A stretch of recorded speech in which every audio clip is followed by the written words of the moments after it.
안녕하세요. 반갑습니다. 저는 선농령 5번 출구에서 역삼 방향으로 한 200m 오시면은 우측에 아남타워라고 있고, 그 아남타워 1414호에서 특수경매와 토지 개발을 강의하고 있는 이종씨라고 합니다. 반갑습니다.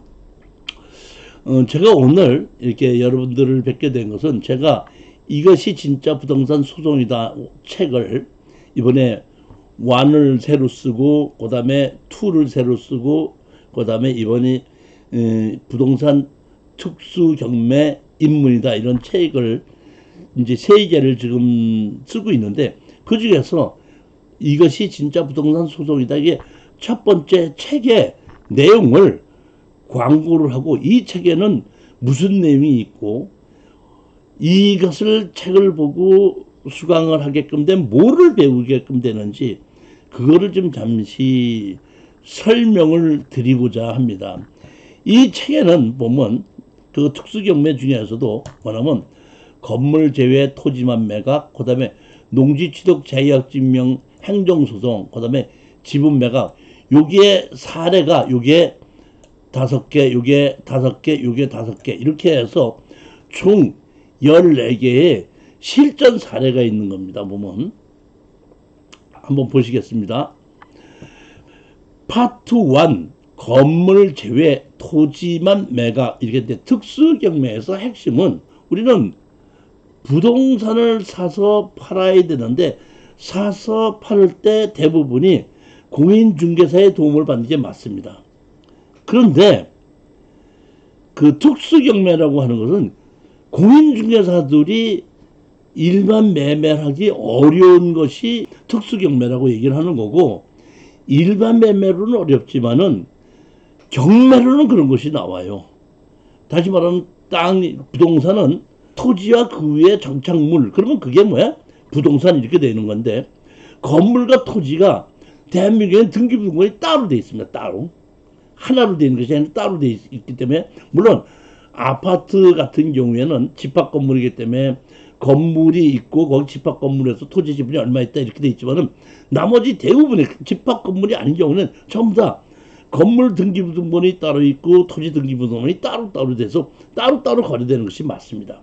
그런데 토지는 거래를 해서 어떤 사람이 갖고 있고, 건물은 또 다른 사람이 갖고 있을 수도 있죠. 보면은 왜 남의 땅에다가 집을 지었을 때 보면은 땅 주인과 건물 주인이 다를 수도 있지 않습니까? 보면 그럴 때 빚을 지다 보면은 건물주의 토지만 나옵니다. 물론 건물주인이 다른 것뿐만이 아니라 건물주인과 땅 주인이 같아도 건물은 등기부등본에 있는데 매각에서 제외될 수도 있죠. 보면은 자, 이렇게 건물 제외 토지만 매각, 이 가격이, 땅도 가격이 떨어지고 건물도 가격이 떨어집니다. 그래서 따로따로 사는 겁니다. 제 생각은 뭐냐면, 땅이 가격이 떨어졌을 때 싸게 사고, 건물의 가격이 떨어졌을 때 따로 사서, 결국은 따로따로 사서 다 싸게 샀지만은 건물 주인과 땅 주인이 같아지게끔 되면 다시 정상적인 가격으로 매도할 수 있지 않느냐, 이런 얘기입니다. 어차피 건물 주인과 땅 주인이 달라서는 안 된다는 얘기입니다. 그러니까 이 건물주의 토지와 매각은 내가 땅을 사서 건물 주인한테 팔고 나올 수도 있지만은, 반대로 내가 땅을 싸게 사고 건물도 싸게 사서 제3자한테도 팔 수 있는 것이 건물주의 토지만 매각이고, 이러한 것이 그 특수경매의 기본이라고 보시면 됩니다.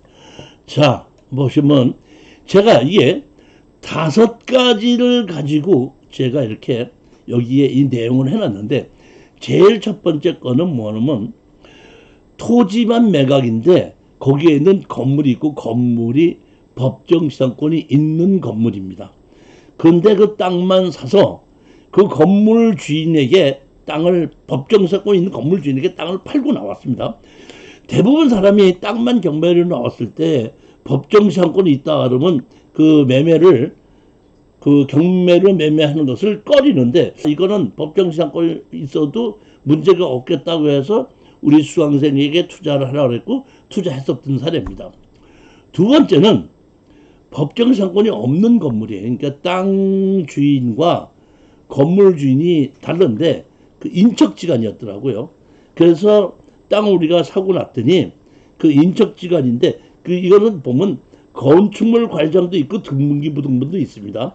우리가 항상 생각해야 될 것은 뭐냐면 건물이 등기부 등본이 있을 때는 땅 주인과 계약에 의해서 만약에 샀다 그러면은 차지권이 인정이 됩니다. 차지권이 인정이 되면은 제가 만약에 경우에 건물 주인에게 철거하고 나가라 했을 때 차지권이 인정된다면 법이 어떻게 되냐면 땅을 정식으로 빌려서 건물을 지었다 이런 얘기입니다. 계약에 의해서.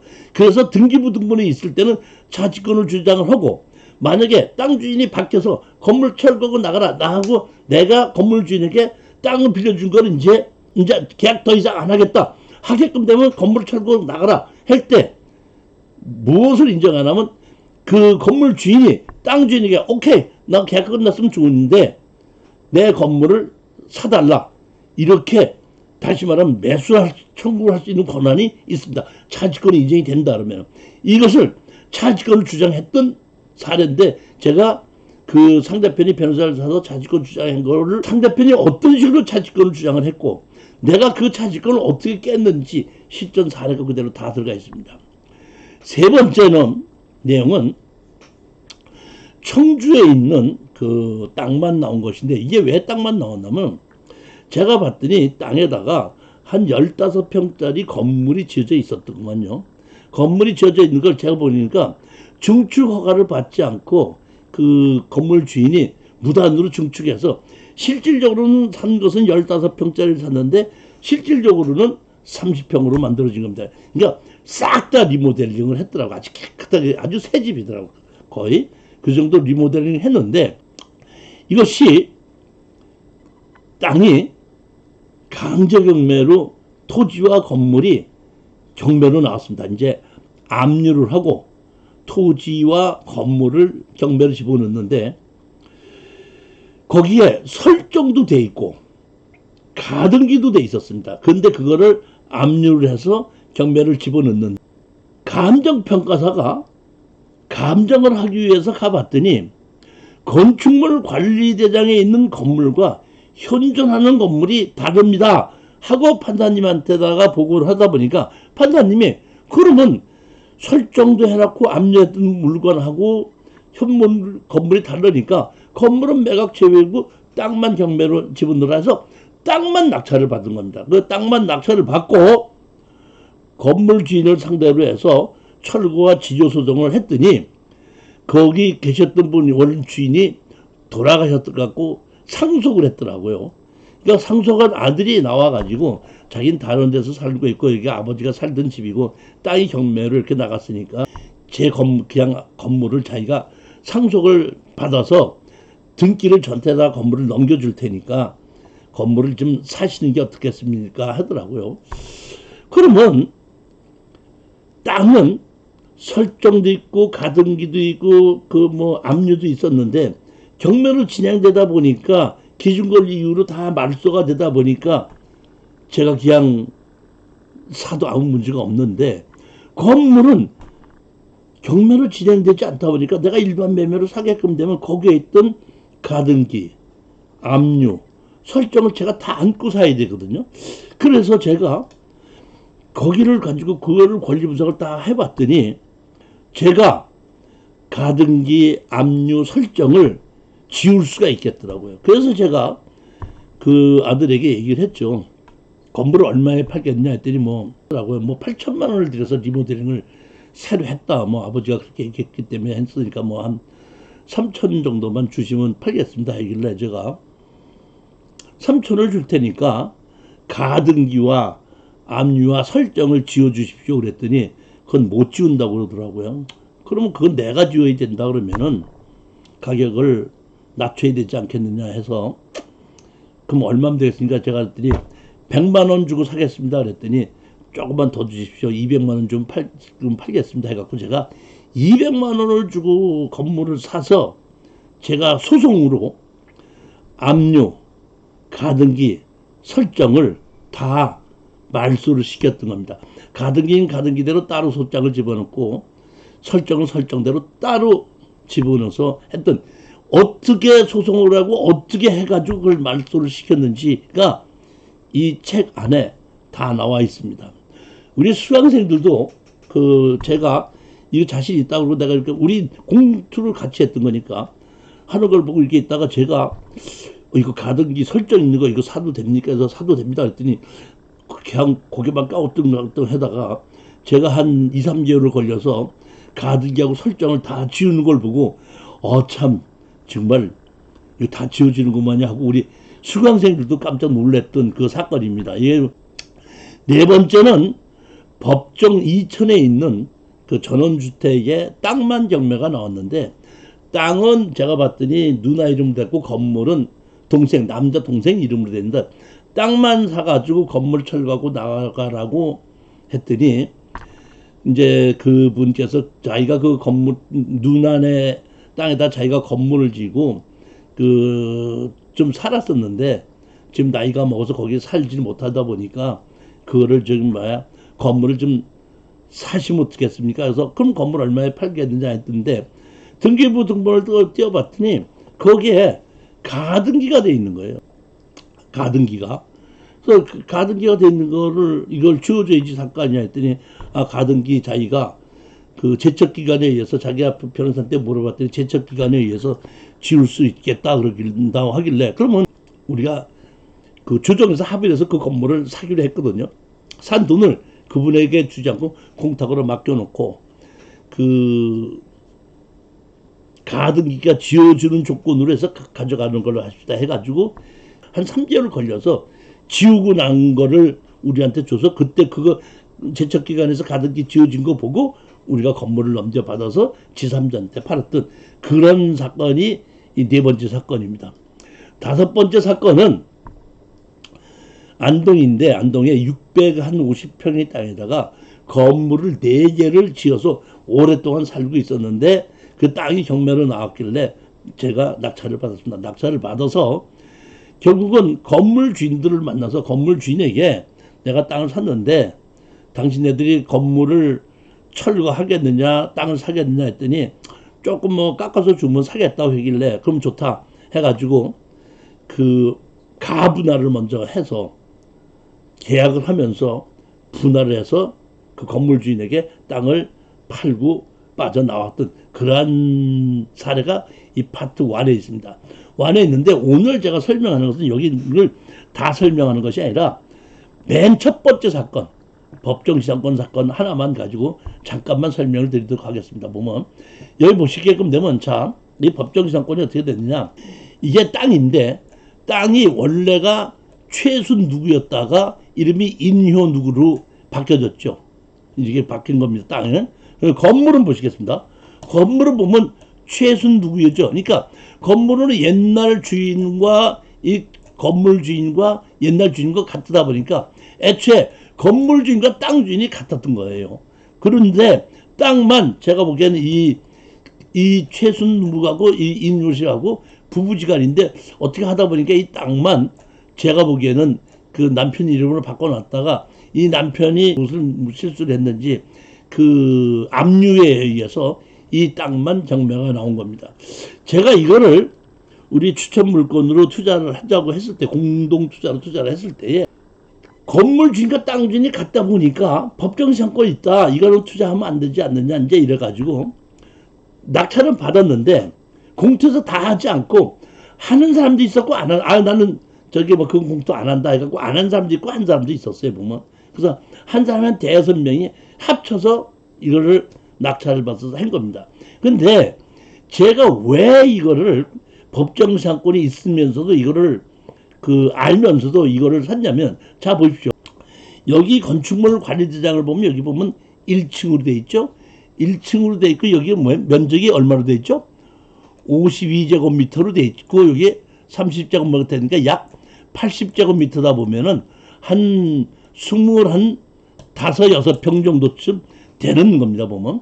근데 현장을 보시게끔 되면 이렇게 2층으로 중축이 돼 있어요. 그뿐만이 아니라 여기로 이렇게 문으로 들어가면 여 옆에 땅이 큰 땅이 또 있는데 제가 봤더니 그 땅 등기부등본을 떼어봤더니 아까 여기 보면 최순두구라고 돼 있죠. 그분 땅이더라고요. 그러니까 이 분이 그 최순두라는 분이 재산이 많이 있는데 그 중에서 지금 살고 있는 집 하나만 남편 이름으로 바꿔놨는데 그게 강제경매로 된 거거든요. 그러니까 제가 판단했을 땐 법정상권이 있으면 지료를 내놔야지 되는데 이렇게 재산이 있으신 분들이 그 그러니까 옆에 땅은 마당이 넓어서 주차장으로 쓰고 있고 자기 본 건물이 있는 거를 법정상권이 있다고 지료를 내면서 나 그냥 안 사 이러지는 않을 것 같더라고요. 제가 보기에는. 그러다 보니까 이 사람들은 최순누라는 분이 경제적 능력이 있으신 분이기 때문에 이거는 틀림없이 협상을 할 것이다. 이렇게 생각을 하고 투자를 했던 겁니다.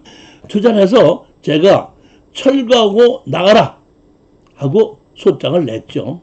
소장을 냈더니 역시 경제력이 있어서 그런지 바로 변호사를 선임을 하더라고요. 변호사가 답장을 냈어요. 법정상권이 있다. 그럼 우리는 다시 냈어요. 뭐라고? 그래 1층에 있는 법정상권이 있는데 2층으로 무단주택을 하지 않았냐. 그 다음에 담장에다가도 그 창고를 해갖고 무단주택을 하지 않았느냐. 그거는 어떻게 한다? 법정상권 없지 않냐. 그리고 2층으로 무단주택한 거 그건 법정상권 인정이 되지 않지 않냐. 그러니까 2층은 허물고 담장은 허물어라. 담장에 있는 창고와 집도 허물어라. 이런 우리가 주장을 했었죠. 그랬더니 결국은 내 판단의 판결은 이렇게 났어요. 보면 판결은 뭐라고 났냐. 지료 줘라. 그 다음에 1층에 있는 법정사건이 있는 1층에 지상에 있는 2층은 법정사건이 인정이 된다. 담장과 담장 옆에 있는 담장에다 같이 진 건물은 철거해라. 하다 보니까 결국에 가서는 이분들이 판결이 이렇게 나더라고. 판결이 난 거 보고 내가 어차피 우리는 지료는 충분하게 우리가 받을 수 있으니까 그럼 좋다. 항소를 했어요. 제가 어차피 항소를 해갖고 어차피 시간이니까 일단은 지료는 그러니까 법정상권이 있기 때문에 지료는 줘야 되는 게 맞거든요. 그러면 제가 항소를 해서 지료가 어느 정도쯤 하게끔 되면 사실은 협상이 안 되면 그 지료를 가지고 건물을 다시 또 경매로 집어넣을 수도 있죠. 보면.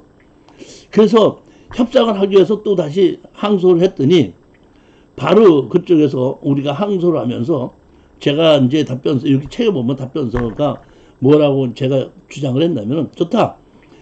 1층에 있는 것은 법정상권이 인정이 되고 2층도 무허가로 지었지만 법정상권은 인정이 되지만은 법정상권은 인정이 되더라도 건축법에 의해서 불법이니까 그거는 건축법에 의해서 불법 건축물을 철거해라. 이런 식으로 이제 주장을 하고 만약에 네가 철거하지 않는다면 내가 당진 시에다가 의해서 이 땅 주인으로서 1층에 법정상권이 있는 건축물 관리장이 있는 것은 그대로 두지만은 불법으로 증축한 거에 대해서 땅 주인으로서 그거를 철거해달라고 내가 요구를 하겠다. 이런 사실은 주장을 했었죠. 했더니 결국에 가서는 만약에 그 건물 주인이 경제적 능력이 없다 그러면은 그 마음대로 이렇게 할 수가 있겠지만 제가 제일 먼저 핵심으로 본 것은 뭐냐면 경제적 능력이 있다는 겁니다.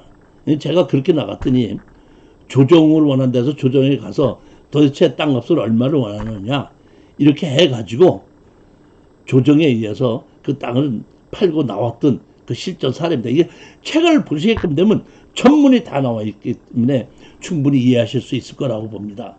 자, 그 다음에 이번에는 농지 취득 자격증명서에 관한 건데 이 농지 취득 자격증명서는 그 불법 건물이 있을 때는 농지증을 해주지 않죠.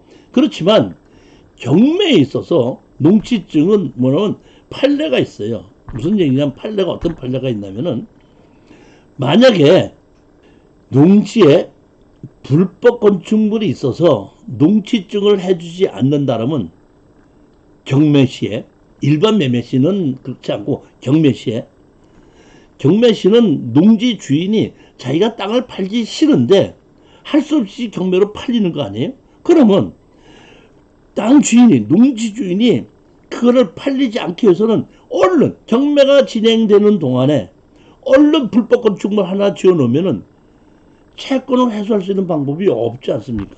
그렇기 때문에 판사님께서 이게 행정소송을 집어넣으면은 경매로 매매됐을 때는 무조건 원상복구 조건으로 농지증을 해주고 원상복구 하지 않았을 때 행정조치를 따로 하면 되는 것이지 농지증은 해주라는 판례가 있기 때문에 그 판례 가지고 제가 자신나게 소송을 했던 사례입니다.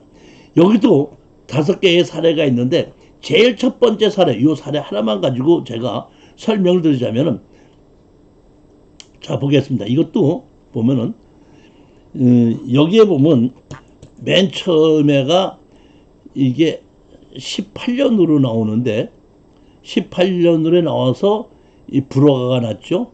그 다음에 이제 19년도가 이렇게 나오는데 사실은 18년 전에 이게 16년도인가 똑같이 경매가 또 나왔었어요. 나왔었는데 그때도 불허가 나가지고 이것이 매매가 안 되고 그냥 취하가 됐었는데 한 3년 만에 지금 보면 2018년대 다시 경매로 나와가지고 또 이렇게 가격이 떨어지다 보니까 누가 낙찰 받았는데 불허가가 났죠. 불허가가 났다는 얘기는 입찰 보증금을 띄었다는 얘기입니다. 그러고 난 다음에 다시 재경매가 불허가 난 다음에 재경매가 다시 나와서 19년도에 신건으로서 1억 2천에 다시 시작했는데 5차까지 떨어져서 2,800까지 떨어졌습니다. 그랬을 때 제가 우리 수강생 보고 이거 행정소송에서 이길 자신 있으니까 사라 그랬습니다. 그랬더니 우리가 낙찰을 받았는데 조금 질러서 낙찰을 받았죠.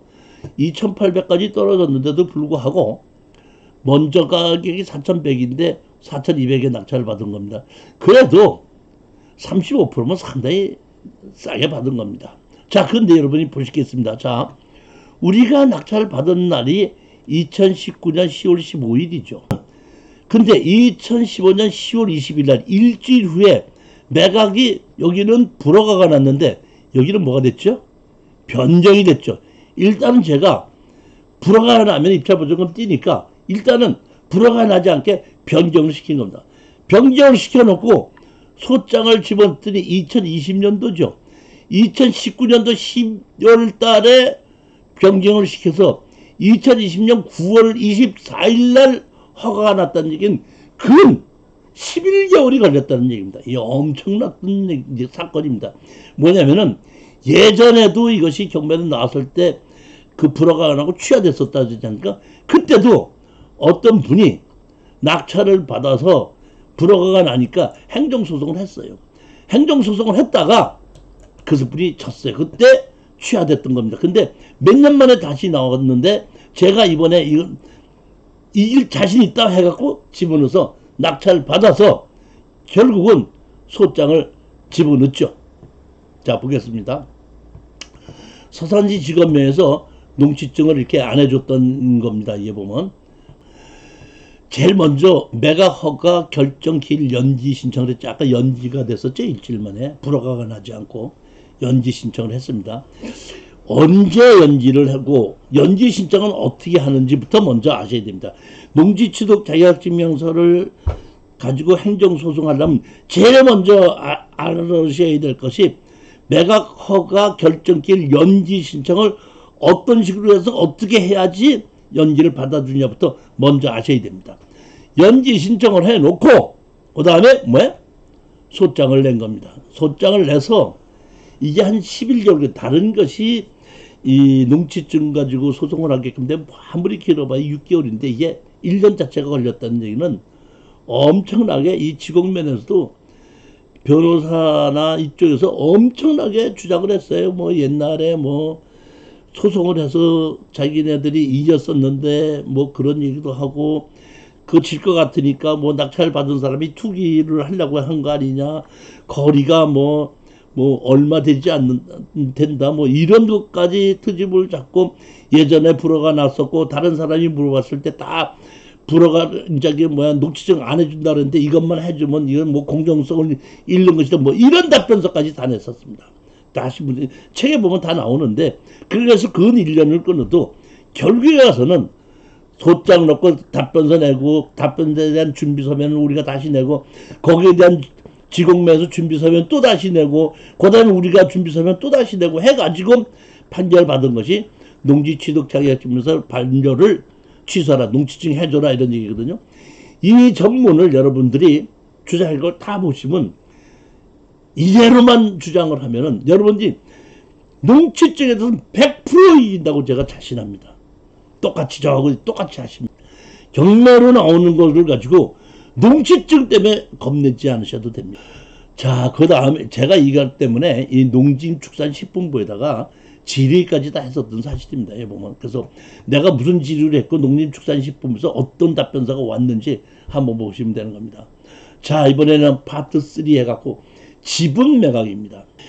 우리가 부동산을 사면은 내가 돈 내고 부동산을 사면은 나한테 오는 권리는 점유의 권리가 옵니다. 사용의 권리가 오는데 지분 매각인 경우에는 나한테 점유가 오지를 않죠. 이 지분 매각인 경우에는 제일 조심해야 되는 것이 현재의 그 지분으로 갖고 있어도 부동산의 주인 노릇을 하는 사람이 있습니다. 그 주인 노릇을 하는 사람이 내 지분을 다시 사가지고 가게끔 되면은 내 목적한 바를 이루는 겁니다. 그런데 만약에 그 주인 노릇을 하는 사람이 나이가 지분을 갖고 자기가 다시 사는 걸 포기하겠다 하면은 파는 방법이 경매로 파는 수밖에 없습니다. 그렇게끔 되면은 수익을 나르기가 어렵거든요.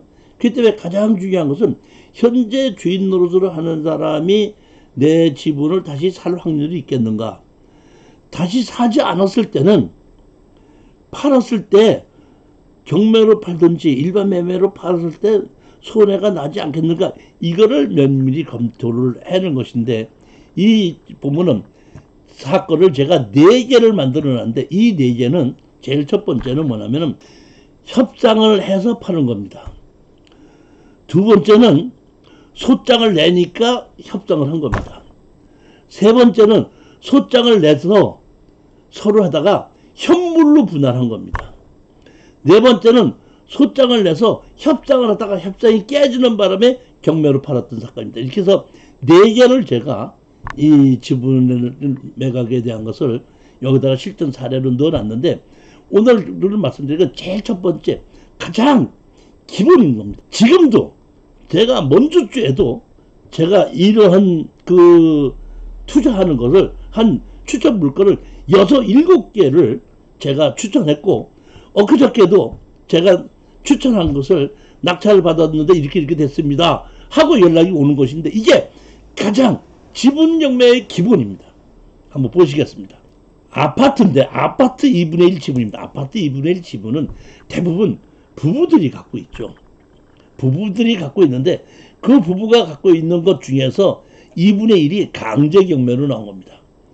멋있게끔 되면 여기 주인이 같죠. 2분의 1씩 2분의 1씩 갖고 있으면서 이게 재보면 지금도 상당히 이런 것이 많이 나오고 제가 먼저 주 이제 내가 매월 둘째 넷째 주 토요일 날 추천 물건을 하는데 먼저 주 토요일 날 제가 추천한 물건도 제가 그 보름마다 한 번씩 추천하는 것이 20개인데 그 중에서 7개 정도가 이렇게 2분의 1 지분 매각이고 아 이거는 상대편에서 살 수밖에 없겠구나 하는 걸 가지고 제가 추천하는 만약에 사지 않아도 이렇게 팔 수 있다 이런 걸 가지고 추천하는 건데 이게 가장 그 지분 매각에 있어서 기본이라고 보시면 됩니다. 낙찰을 받았는데 이분은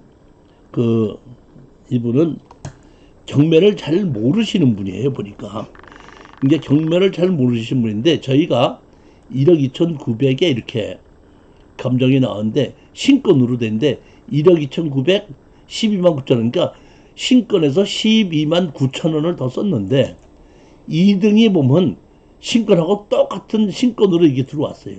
이분이 아까 2분의 1 지분을 갖고 있던 분인데 이렇게 제가 보기에는 법원에서 이제 같이 만났는데 누군가가 봤더니 주인이더라고요. 주인인데 경매를 잘 모르니까 법무사를 같이 데리고 와서 입찰을 했는데 그 법무사도 잘 모르더만 경매에 대해서. 왜냐하면은 2분의 1 지분을 갖고 있어 가만히 있다가 누가 낙찰받으면 공유자우선 매수 신청합니다 그러면 되는데 뭐 하려고 들어오느냐. 그리고 들어왔으면은 2등을 했으면 얼른 차순위 신고를 해야 되는데 차순위 신고도 모르고 공유자우선 매수도 모르는 거예요.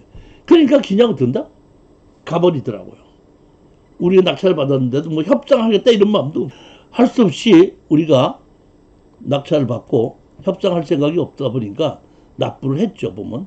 근데 이게 1억 2,900이면 1억 3천이 2분의 1이지 않습니까? 그러면 2억 6천 정도가 되는데 이 당시에 가격이 한 3억 한 5천 정도가 이렇게 가서 3억 2천에서 3억 한 5천 정도 사이에 이 아파트가 매매 가격이었을 때예요 보면. 그러니까 감정 가격 했을 때보다는 실질적으로 가격이 많이 올라가 있었을 때예요. 이게 보면 이게 언제죠? 보면 날짜가 2022년도입니다. 그러니까 제가 보기에는 한 2020년도쯤에 그 아마 감정을 했을 거예요.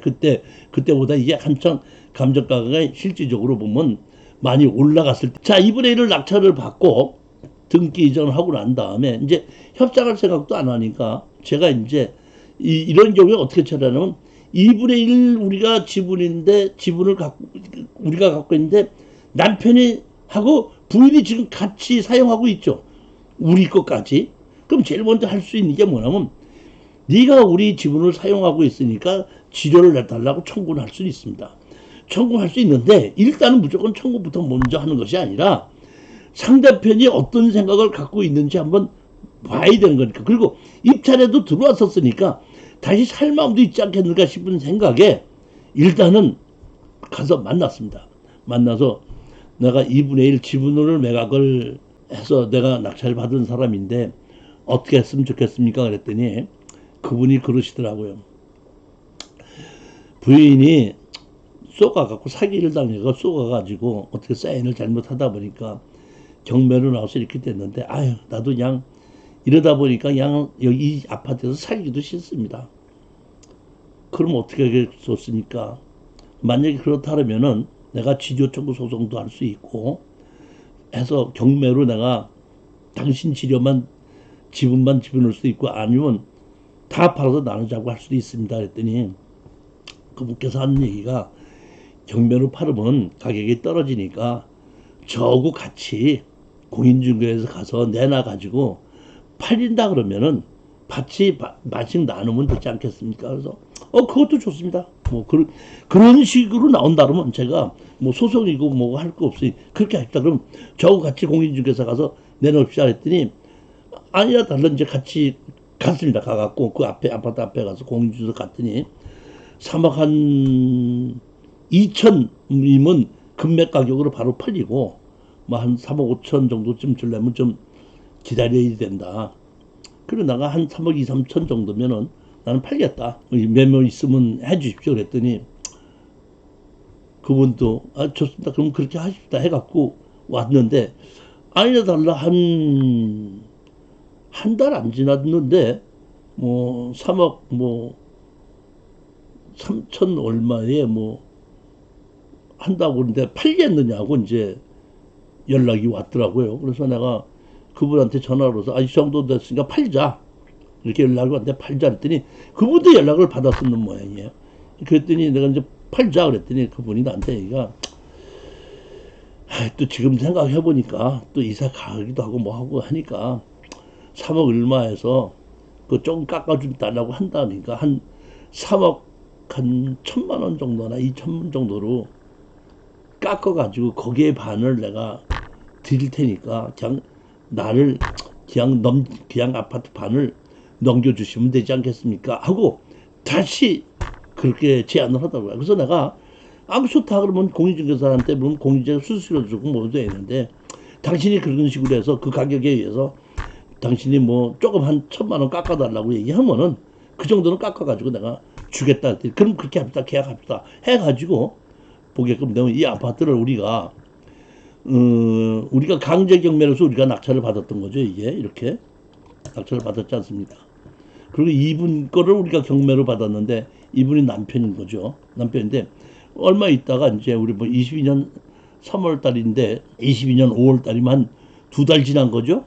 두 달 지났는데 연락이 왔어요. 연락이 와서 다시 사겠다 그래서 이분에게 우리 2분의 1 지분을 이분하고 이제 같은 분이죠. 보면 여기 이분하고 이렇게 같은 지분 이분에게 우리가 팔고 빠져나온 건데 이제 이런 것이 그 지분 매각의 가장 기본이에요. 보면 이런 것도 있고 이제 5분의 1 지분 매각, 4분의 1 지분 매각, 그다음에 봤을 때 시골집인데 모친만 있는 경우 뭐 여러 가지의 그 지분 정도 상당히 많은데 그런 것도 제가 다른 책에 보면 이것이 그 부동산 투자 입문이다 이 책에 보면 한 20개 정도를 제가 실전 사례를 만들어 놓은 것이 있는데 오늘은 다른 얘기가 아니라 이 부동산 소송이다 완 이 교재를 제가 새로 쓴 거고 이 교재 새로 쓴 거에 대한 설명을 드리는 날이다 보니까 그것만 설명을 드리도록 한 겁니다. 보시면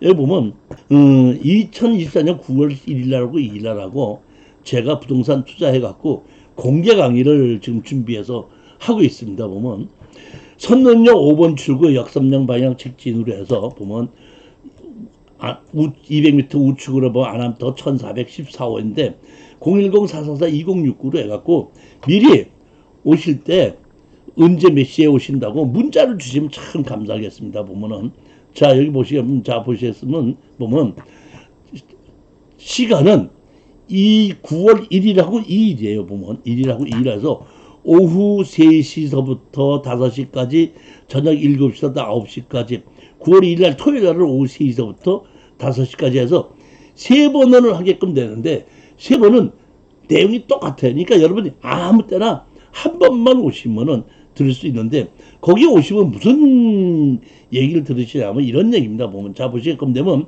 제가 특수경매 입문이다, 소송경매다, 부동산 소송이다, 투다 이렇게 해서 네 권을 가지고 강의를 하게끔 되는데 오늘 제가 설명드린 것은 이 뭐야? 부동산 투자 1이거든요. 근데 이 부동산 2도 아마 조만간 제가 다음 달쯤 되면은 출판이 되면 또 얘기할 건데 부동산 2는 전부 다 뭐냐면 뭐에 관한 거냐면 도로를 가지고 소송하는 사람입니다. 맹진 경우, 그 다음에 그 주의 토지 통행권인 경우, 현황 도로인 경우, 누가 갔다가 담장을 쳐서 막은 거, 어떤 때는 흙을 쳐서 막은 거, 뭐 이런 거에 대한 그 소송, 어떻게 해갖고 그 도로를 쓸 수 있게끔 만드는 소송 사례가 대부분인 거고 해서 이렇게 네 개고, 그 다음에 이제 또한 이제 책이 새로 나올 것이 특수경매 입문이다. 이게 나오게끔 되는데, 이거 출판은 지금 이 특수경매 입문이다는 나오진 않았지만은, 제가 원고는 다 만들어서 지금 책으로는 일단은 만들어져 있어요. 만들어져 갖고, 부동산 소송이다 2는 이미 원고를 만들어 가지고 출판사에 넘겨놨고, 이거는 아직 출판사에다 넘기진 않고, 제가 원고를 갖고 있어 갖고, 9월 1일서부터 제가 제일 먼저, 오늘은 부동산 소송 완이다를 제가 소개를 했는데, 이게 특수경매 입문이다를 가지고 9월 1일서부터 강의를 하게끔 됩니다. 그런 강의 내용이 어떻다 하는 것을 여러분들에게 알려드리기 위해서 공개 강의를 하는 겁니다. 오늘은 부동산 소송이다 이 책 한 권을 갖고 설명드렸는데, 그날 9월 1일 날이나 2일 날 오시면 네 권에 대해서 전부 다 자세하게 2시간 동안을 설명을 드립니다. 여기 오시게끔 되면 강의 자체는 매주 여기 목요일 하는데 이번에는 목요일 날이니까 화요일 날입니다. 화요일 날 한 달에 4회고 한 과목씩 수강을 하는 거고, 한 과목씩당 10만 원이에요. 10만 원에서 오후 3시서부터 5시 30분까지 있고, 야간에는 7시부터 9시 30분까지 하고, 수강료는 총 4권을 한꺼번에 다 하는데 40만 원입니다. 보면. 그리고 대면 강의로 들어도 되고 동영상 강의로도 동시에 같이 들을 수 있습니다. 보면은. 그리고 일단 4과목을 한꺼번에 신청하시면 제가 1년 동안 재수강을 할 수 있게끔 됩니다. 물론 나는 4권 다 필요 없다, 도로만 듣겠다, 그러면 10만 원이고 그건 한 달입니다. 근데 4권을 다 듣겠다 그러면 40만 원을 내고 1년 동안 수강하실 수 있고, 그 이 안에 무슨 내용이 어떤 내용이 있는지는 9월 1일 2일 날 오시게끔 되면은 그런 내용을 알려드리고 강의는 어떻게 받고 이것을 알았을 때 부동산 투자하는데 뭐가 유리하고 뭐를 알게끔 되는지를 제가 자세히 설명을 드립니다. 자, 오늘 이렇게 제 강의를 들어주셔서 참 감사드립니다. 안녕히 들어가십시오. 감사합니다.